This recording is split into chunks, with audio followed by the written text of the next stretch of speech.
ಇದೇ ನರೇಂದ್ರ ಮೋದಿ ಅವರು ಇಷ್ಟೆಲ್ಲ ಮಾತಾಡ್ತಾರಲ್ಲ, ಸಾಲ ಎಷ್ಟಿತ್ತು ಗೊತ್ತಾ? ಇವ್ರು ಬರಕ್ಕೂ ಮುಂಚಿತವಾಗಿ ಎಷ್ಟು ಹನುಮಂತಯ್ಯನವ್ರೆ? ಇಲ್ಲ, 180 ಲಕ್ಷ ಕೋಟಿ. 54 ಲಕ್ಷ ಇತ್ತು ಸ್ವಾತಂತ್ರ್ಯ ಬಂತವಿಂದ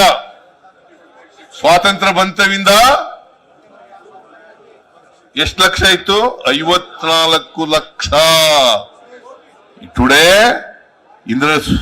ನಿಮ್ಮ ನಿರ್ಮಲಾ ಸೀತಾರಾಮನ್ ಬಜೆಟ್ ಘೋಷಣೆ ಮಾಡಿರೋದು ಈ ವರ್ಷದ ಕೊನೆಗೆ 180 ಲಕ್ಷ ಕೋಟಿ.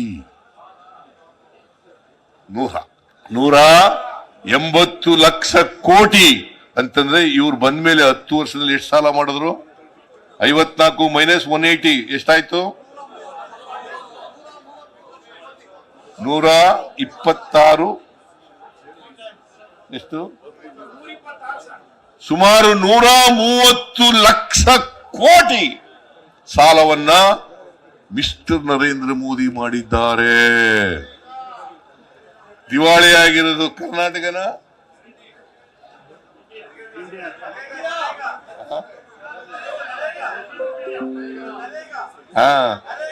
ನರೇಗಾ ಅದು ದುಡ್ಡು ಕೊಟ್ಟಿಲ್ಲ. ಏನಪ್ಪಾ, ಇಲ್ಲ ಪ್ರಿಯಾಂಕಾ ಬಂದಿಲ್ವಾ?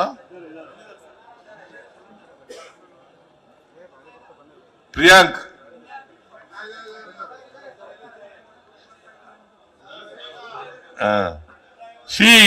ಈ ತರ ಇಷ್ಟೊಂದು ಅನ್ಯಾಯ, ಅನೇಕ ವಿಧಗಳು ಎಲ್ಲನೂ ಹೇಳಕ್ ಹೋಗಲ್ಲ. ಅನ್ಯಾಯ ಆಗಿರೋದ್ನೆಲ್ಲ ಮೇಜರ್ ಆಗಿ ಹೇಳಿದ್ದೀನಿ ಅಷ್ಟೇ. ಆಮೇಲೆ ಈ ಸೆಸ್ ಮತ್ತು ಸರ್ಚಾರ್ಜ್ ಅಂತ ಹಾಕ್ತಾರೆ. ಸೆಸ್ ಮತ್ತು ಸರ್ಚಾರ್ಜ್ ನರೇಂದ್ರ ಮೋದಿ ಅವರು ಬರೋದಕ್ಕಿಂತ ಮುಂಚಿತವಾಗಿ ಸೆಸ್ಸು ಸರ್ಚಾರ್ಜ್ 1,40,000 ಕೋಟಿ ಇತ್ತು. ಎಷ್ಟಿತ್ತು? 1,40,000 ಕೋಟಿ. 23-24ಕ್ಕೆ ಸೆಸ್ಸು ಸರ್ಚಾರ್ಜು 5,52,000 ಕೋಟಿ. 5,52,000. It was in 2014 and 15, 1,40,000 crores. Today, this year, it is 5,52,000 crores. ಎಷ್ಟು ಬರಬೇಕು? ಅಲ್ಲ, ಇದು ನರೇಗಾ 700 ಕೋಟಿ ನರೇಗಾದಲ್ಲಿ ಬರಬೇಕು, ಕೊಟ್ಟಿಲ್ಲ. ಆಮೇಲೆ 150 ದಿನ ಮಾಡಿ ಅಂತ ಹೇಳಿದ್ದು ಬರಗಾಲದಲ್ಲಿ ರಿಕ್ವೆಸ್ಟ್ ಮಾಡೋದು. 5 ತಿಂಗಳಾಯ್ತು, ಇವತ್ತವರೆಗೆ 150. It's a mandatory on the part of the government of India. ಇವತ್ತವರೆಗೆ ಕೊಡ್ಲಿಲ್ಲ.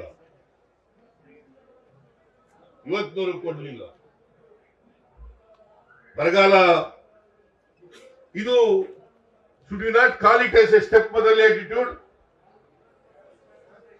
meted out by government of India to Karnataka? That is why our hesitation. Why this historical hesitation is? Because of this factor. ಗೊತ್ತಾಯ್ತಲ್ಲ? ಅದಕ್ಕೋಸ್ಕರ ಇಡೀ ಮಂತ್ರಿ ಮಂಡಲ, ಎಲ್ಲ ಶಾಸಕರು, ಎಲ್ಲ ಸಂಸತ್ ಸದಸ್ಯರು ಇವತ್ತು ಜಂತರ್ ಮಂತರ್ನಲ್ಲಿ ಪ್ರತಿಭಟನೆಯನ್ನ ಮಾಡಿದ್ದೇವೆ. ಕೇಂದ್ರ ಸರ್ಕಾರದ ಗಮನವನ್ನು ಸೆಳೆದಿದ್ದೇವೆ. 16ನೇ ಹಣಕಾಸಿನ ಆಯೋಗದಲ್ಲಿ ಮತ್ತೆ ಇದು ರಿಪೀಟ್ ಆಗಬಾರದು. 15ನೇ ಹಣಕಾಸಿನ ಆಯೋಗದ ಮಾನದಂಡಗಳನ್ನು ಬದಲಾವಣೆ ಮಾಡತಕ್ಕಂಥ ಕೆಲಸವನ್ನು ಕೇಂದ್ರ ಸರ್ಕಾರ ಮಾಡಬೇಕು. ನಮಗೆ ನ್ಯಾಯವನ್ನ ಒದಗಿಸಿಕೊಡಬೇಕು.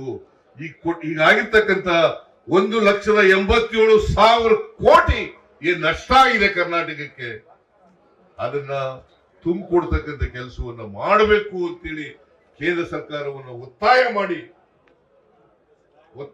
ಮಾಡಿ ನಿಮ್ಮೆಲ್ಲರ ಪರವಾಗಿ ಕೇಂದ್ರ ಸರ್ಕಾರವನ್ನು ಒತ್ತಾಯ ಮಾಡ್ತೇನೆ. ಕರ್ನಾಟಕದ 7 ಕೋಟಿ ಜನರ ಪರವಾಗಿ ಒತ್ತಾಯವನ್ನ ಮಾಡ್ತೇನೆ.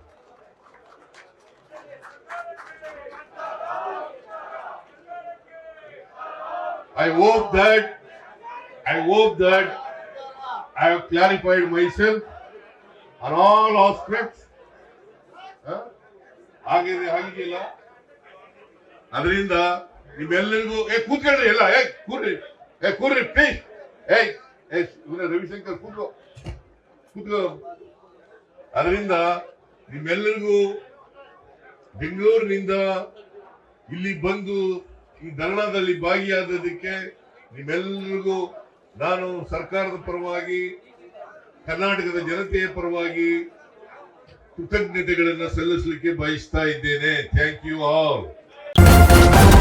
ನ್ಯೂಸ್ ಫಸ್ಟ್, ನಿರ್ಭೀತಿಯಿಂದ ನಿಮ್ಮ ಪರವಾಗಿ.